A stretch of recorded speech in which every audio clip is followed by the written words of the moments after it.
اعوذ باللہ من الشیطان الرجیم بسم اللہ الرحمن الرحیم۔ پارہ نمبر 11 کی تفسیر کا خلاصہ۔ پارہ نمبر 11 کو شروع اللہ تعالیٰ نے منافقین کے 3 احکامات کے بارے سے کیا ہے۔ یعتذرون الیکم اذا رجعتم الیہم قل لا تعتذروا۔ اس آیت کے اندر اللہ جل شانہ نے منافقین کا ذکر فرمایا ہے جو جہاد میں نہ جانے کے مختلف ہیلے اور بہانے بنا رہے تھے۔ یہاں سے ان کا اللہ تعالی نے ذکر فرمایا۔ ادھر سے لے کر یعنی اس سورۃ التوبہ کی آیت نمبر 94 سے 96 تک منافقین کے بارے میں 3 قسم کے حکم دیے گئے۔ نمبر 1، اے پیغمبر صلی اللہ علیہ وآلہ وسلم آپ ان سے کہہ دیجئے کہ جھوٹے اور بیکار عذر نہ کریں، کیونکہ اللہ تعالیٰ نے تمہارے حالات اور واقعات سے آگاہ فرمایا ہے کہ تم لوگ جھوٹے ہو۔ نمبر 2، نبی اکرم صلی اللہ علیہ وسلم کو حکم دیا جا رہا ہے کہ آپ ان سے اعراض کریں، یعنی انہی پر ملامت رکھیں، نہ انہی سے تعلقات رکھیں۔ نمبر 3، منافقین قسمیں کھا کر آپ صلی اللہ علیہ وسلم کو راضی کرنے کی کوشش کریں گے، لیکن حضور پاک صلی اللہ علیہ وسلم نے ان سے راضی نہیں ہونا۔ اور اس کے آگے اللہ تعالیٰ نے 7 مؤمنین مخلصین کی توبہ کے بارے میں بات ارشاد فرمائی وآخرون کی آیت اتار کے، یعنی منافقین کو اللہ تعالیٰ نے الگ ذکر فرمایا، آخرون کہہ کے مؤمنین کو الگ ذکر فرمایا۔ 10 مؤمنین تھے جو سورۃ التوبہ کی آیت کے نزول کا مصداق ہیں اور وہ میدان تبوک میں حاضر نہ ہو سکے۔ ان میں 7 کی توبہ کی آیت ایک آیت ہے، یعنی ایک جگہ ہے، اور 3 حضرات کی توبہ کے لیے دوسرے مقام پر ہے۔ تو اللہ تعالیٰ نے پہلے 7 کی بات ارشاد فرمائی کہ مؤمنین مخلصین ہیں، ان کے بارے میں اللہ تعالیٰ نے فرمایا انہیں اپنی غلطی پر ندامت ہوئی۔ نبی پاک صلی اللہ علیہ وسلم غزوہ تبوک سے واپسی سے پہلے انہوں نے اپنے آپ کو مسجد نبوی کے ستونوں سے باندھ لیا اور اس بات کا اعلان کیا کہ جب تک اللہ کے نبی خود ہمیں معاف کر کے نہیں آ کر کھولیں گے ہم یہاں بدے رہیں گے۔ پھر ان کی توبہ قبول ہوئی اور اللہ تعالیٰ نے ان کی توبہ کو قبول فرمایا اور انہیں کھول دیا گیا۔ اس کے بعد مسجد زرار کا حکم اللہ تعالیٰ نے دیا ہے۔ مسجد زرار والذین اتخذوا مسجدا میں یہاں منافقین کی ایک خطرناک سازش کو بیان کیا گیا۔ وہ خطرناک سازش یہ تھی کہ انہوں نے باقاعدہ مسجد قباء کے ساتھ ایک جگہ تھی، اس جگہ ایک مسجد بنائی تھی۔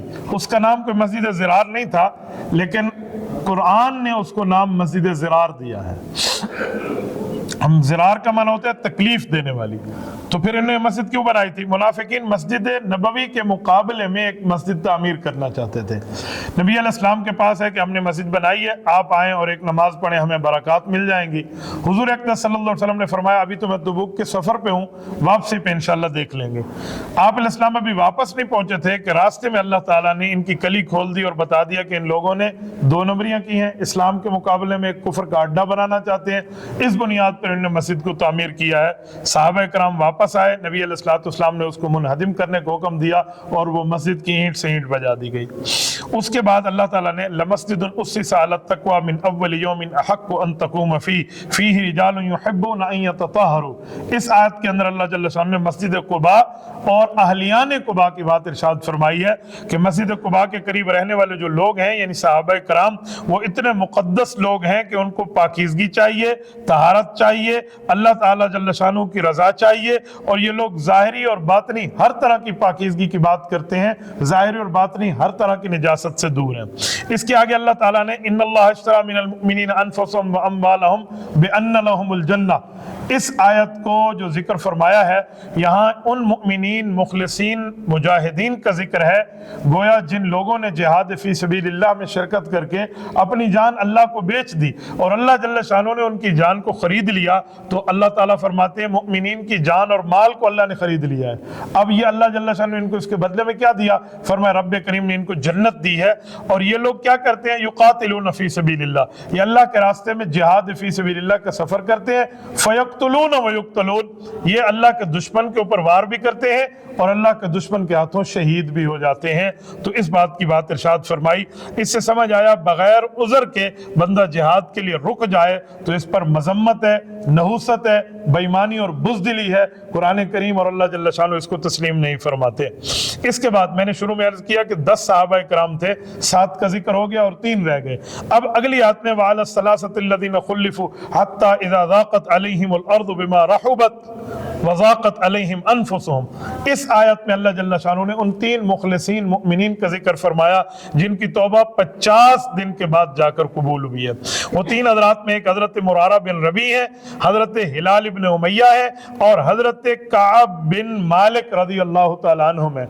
ये तीनों लोग हैं, इनके साथ सोशल बाइकाट का हुक्म था। अगरचे ये मुमिनीन मुखलिसीन थे लेकिन सोशल बाइकाट के साथ गए क्यों नहीं है? इनके पास असबाब भी थे और सब कुछ था, लेकिन बस सुस्ती होती गई और न जा सके। तो हत्ता कि इनकी बीवियों को इनसे जुदा करने का हुक्म आ गया कि आप इनकी खिदमत न कीजिए, आप वापस जाकर मैके में बैठ जाइए। इनमें हजरत हिलाल की जो बीवी थी गालिबन, या हजरत मुरारा की, अल्लाह कम पेशी माफ फरमाए, इनमें एक बीवी नबी अलैहिस्सलाम के पास है कि मेरा शौहर तो इंतहाई बूढ़ा है और उसको खिदमत की जरूरत है, तो या रसूल अगर मैं चली गई तो इसको यहाँ कोई भी नहीं है। तो नबी अलैहिस्सलाम ने खास उसको इजाजत दी थी कि सिर्फ आपने खाने पीने की हद तक इससे ताल्लुक रखना है, बाकी आपने इसको कुर्बत नहीं करने देनी।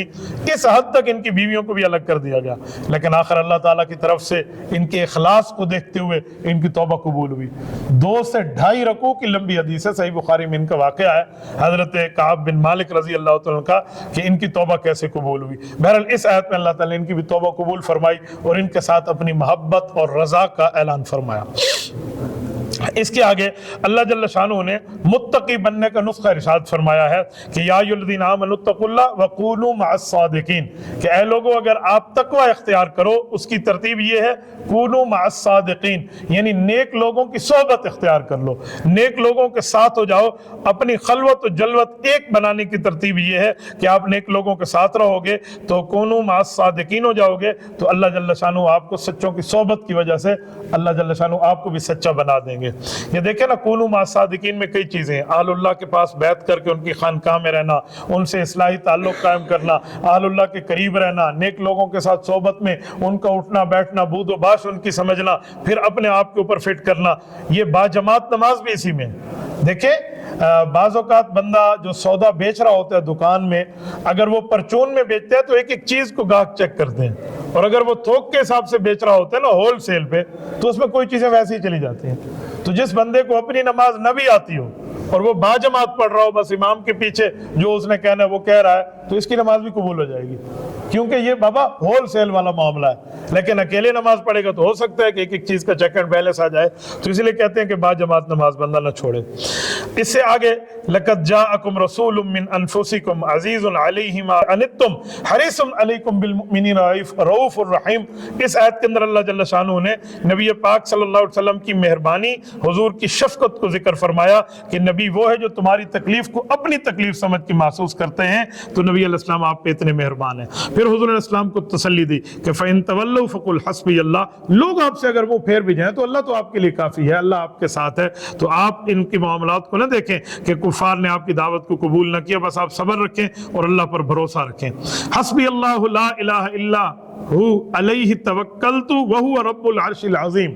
ये आयत नबी अलैहिस्सलाम की तसल्ली के लिए। उलमा ने लिखा है कि किसी आदमी को कोई गम दरपेश हो जाए और वो सुबह शाम हर नमाज के बाद इस आयत को 7-7 मरतबा पढ़ ले, तो अल्लाह ताला उससे गम को और तकलीफ को दूर फरमा देते हैं। इसके आगे सूरत यूनुस है। सूरत यूनुस का नाम सूरत यूनुस क्यों रखा गया? कि इसमें हजरत यूनुस अलैहिस्सलाम और उसकी कौम का जिक्र है। ये सूरत मक्की है। सूरत तौबा मदनी थी, ये सूरत मक्किया है और ये सूरत हिजरत से कबल नाजिल हुई है। इसमें तौहीद भी है, रिसालत भी है, क़यामत भी है, मुशरिकीन के सवाल व जवाबात भी हैं, अंबिया के वाक़यात भी हैं, साबिक़ा उमम के वाक़यात भी हैं। इसमें अल्लाह ने अक़ायद का पहलू भी रखा, तरगीब और तरहीब का पहलू भी रखा। ये पूरी सूरत का खुलासा है।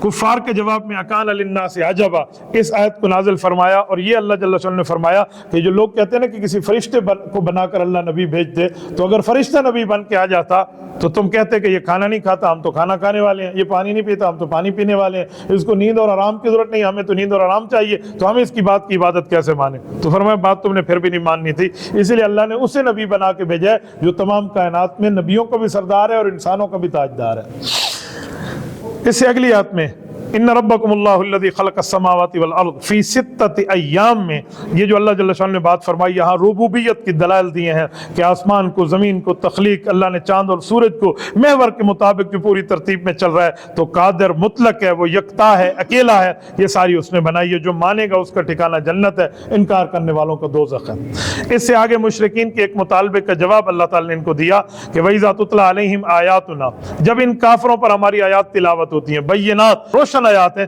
क़ाल लल्लज़ीना ला यरजून लिक़ाअना, वो लोग जो हमारी आयात पर यकीन भी नहीं रखते और हमसे मुलाकात यानी क़यामत पर भी नहीं मानते, वो कहते हैं इत्ति बि कुरान, ए नबी पाक अलैहिस्सलाम इस कुरान को आप ले आए, गैर हाजा, वो ये ना हो कोई और हो, औ बद्दिल हो, या इसको तब्दील कर दें।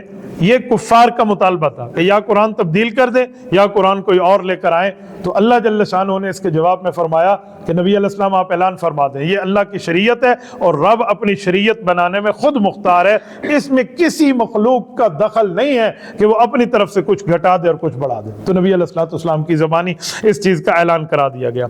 यहाँ एक चीज़ का फ़र्क है, एक है इसमें तग़यीर और एक है तब्दील। तो तब्दील और तग़यीर दोनों माना बदलने के हैं, लेकिन एक मानवी तौर पे एक चीज़ का फ़र्क है। तग़यीर जो है ना, मसलन कोई बंदा एक चीज़ लाए और सामने वाले को पसंद ना आए तो कहे जी मैं नहीं लेता, तो उसकी तरतीब ये है कि वो चीज़ वो बंदा अपने पास रख ले, उसे नाई खरीद के दे दे, इसे कहते हैं तग़यीर। और तब्दील का माना क्या है कि एक बंदा कोई चीज़ लेकर आए और बंदा कहे जी मुझे पसंद नहीं है, वो उसी को जाके चेंज करा के आए, इसे तब्दील कहते हैं। तो ये दोनों बातें काफिरों ने कुरान करीम के लिए कही और रब्बे करीम ने इनके मुंह को बंद किया कि जी ऐसे नहीं हो सकता, जो अल्लाह ताला ने कह दिया है सो कह दिया है, इसके ऊपर मानने की बात हो सकती है, ईमान की बात हो सकती है, इतराज़ का मामला नहीं हो सकता। इसके आगे कुल मन यर्ज़ुकुकुम मिनस समा, इस आयत में काफिरीन का सवाल था कि जी आपको रिज़्क़ कौन देता है, आपके पास आपके रिज़्क़ के दरवाजे किस हिसाब से है। तो अल्लाह ताला ने उसका जवाब दिया कि अल्लाह जल्ल शानहू का मामला है, रब्बे करीम रज़्ज़ाक़ है, इन्नल्लाह हुवर रज़्ज़ाक़ु ज़ुल कुव्वतिल मतीन, ये अल्लाह की तरफ से मिलता है, वल्लाहु खैरुर राज़िकीन, बेहतरीन रिज़्क़ देने वाले अल्लाह ताला हैं। फिर कुरान की सदाकत को लेकर काफिरों की बात थी, तो अल्लाह ने यहाँ चैलेंज फरमाया, फ़अतू बिसूरतिम मिस्लिह, तुम्हें चैलेंज है कि जाओ अगर तुम कहते हो कि ये कुरान अल्लाह की किताब नहीं है, मखलूक की बनी हुई है, तो इस जैसे कुरान की 114 सूरतों में जुर्रत करके कोई एक सूरत बना के लाओ, कोई एक सूरत अगर तुमसे बनती है तो लेकर आओ। एक सूरत भी इनसे बनने वाली नहीं थी। तो अल्लाह ताला जल्ल शानहू का ये जो चैलेंज है ये ता क़यामत बरकरार है। मुशरिकीन के मुतालबे का जवाब दिया। फिर उसके बाद अल्लाह जल्ल शानहू ने वुसअत इल्म बारी ताला को बयान फरमाया कि अल्लाह जल्ल शानहू का जो इल्म है, अल्लाह की जो मालूमात है, वो हर चीज़ में है, हर खुफिया और हर ज़ाहिर को। हम खुफिया और ज़ाहिर समझते हैं, रब के लिए हर चीज़ ज़ाहिर है, अल्लाह के लिए किसी किस्म का कोई मामला खुफिया नहीं है। इसके आगे कौम नूह अलैहिस्सलाम का जिक्र फरमाया कि नूह अलैहिस्सलाम की कौम ने इनकार किया था तो उनके ऊपर कैसे अजाब आया। मूसा अलैहिस्सलाम की बात इरशाद फरमाई कि हज़रत मूसा अलैहिस्सलाम को फ़िरौन ने चैलेंज किया था, उसने जादूगर बुलवाए। मूसा अलैहिस्सलाम के अज़दहा ने फ़िरौन के सारे जादूगर खा लिए थे। और मूसा अलैहिस्सलाम को जो अज़दहा था वो एक लाठी से बना था, ये लाठी फेंकी वो अज़दहा बन गया। और मसला ये था कि काफिर 70,000 जादूगर लाए थे, हर जादूगर ने अगर 2 रस्सियां भी फेंकी हूं जादू वाली सांप बनाने के लिए तो 1,40,000 सांप बनते हैं। तो मूसा अलैहिस्सलाम के इस सांप ने एक निवाले में उन्हें 1,40,000 को खा लिया था। तो आप अंदाजा लगाएं वो अज़दहा, वो ब्लैक कोबरा कितना बड़ा होगा। ये इनका मौजज़ा था हज़रत मूसा अलैहिस्सलाम का, इसको जिक्र फरमाया। इसके आगे हज़रत यूनुस अलैहिस्सलाम की कौम का जिक्र फरमाया। ये बड़ा एक अजीब वाक़या है। जिस कौम पे अजाब आता है ऐसे नहीं है कि वो अजाब टल जाए, वो अजाब आकर रहता है। यूनुस अलैहिस्सलाम ने हिजरत फरमा ली अपनी कौम से। अभी अल्लाह जल्ल शानहू की तरफ से ये ऐलान नहीं हुआ था कि आप जाइए, इन्होंने थोड़ा पहले हिजरत फरमा ली, कौम पे अभी अजाब नहीं आया था। कौम ने सुबह देखा वक़्त के नबी नहीं है। अगर अल्लाह ने फरमा दिया होता ना कि आप जाइए मैं अजाब भेज रहा हूँ, फिर तो कौम पे आता, लेकिन अभी कौम पे अजाब आने में थोड़ा लेट था। तो इन्हें जब देखा ना कि हमारे नबी नहीं है तो डर गए, सारे सजदे में गिरे, तौबा की, माफ़ी की, आवाज़ारियाँ की, कहा अल्लाह हमारे नबी हमसे चले गए, नारा अल्लाह माफ़ कर दे। तो अभी अजाब का फैसला नहीं था, हज़रत यूनुस अलैहिस्सलाम थोड़ा पहले तशरीफ़ ले गए थे। तो ये एक कौम है जो बच गई थी, इस पर कोई अजाब नहीं आया क्योंकि इनने अजाब आने से पहले माफ़ी और तौबा कर ली थी। तो इनका ईमान बिल गैब बरकरार रहा, तो इसी वजह से कौम बच गई है। वरना ऐसा नहीं है कि कोई कौम पर आया हुआ अजाब टल जाए। ये हमारे नबी पाक सल्लल्लाहु अलैहि वसल्लम की रहमतुल लिल आलमीन ही है कि हुजूर पाक की वजह से सारी उम्मत अजाब से बची हुई है। कोई छोटा मोटा किसी पे अजाब आ जाए तो आ जाए, नबी अलैहिस्सलाम से पहले का मामला तो बहुत सख्त का है, पहले अंबिया का मामला। نبی علیہ الصلوۃ والسلام کا کام تبلیغ ہے، تو تبلیغ کے بارے میں ارشاد فرمایا کہ اے نبی آپ اعلان فرما دیں کہ حق جب اللہ تعالیٰ کی طرف سے آتا ہے وہ حق ہدایت والا ہوتا ہے، اس ہدایت کو ماننے والا ایماندار ہوتا ہے اور اس کا انکار کرنے والا گمراہ ہوتا ہے، لہٰذا میرا کام آپ تک پہنچانا ہے، اب تمہارا کام ہے مانو یا نہ مانو، تمہارے ماننے یا نہ ماننے کی وجہ سے اللہ مجھ سے نہیں پوچھیں گے، بس میرے پہنچانے میں پوچھیں گے، میں نے شریعت آپ تک پہنچا دی ہے۔ اور یوں 11ویں پارے کا اختتام ہو جاتا ہے۔ اللہ جل شانہ ہمیں قرآن کریم کا فیض عطا فرمائے۔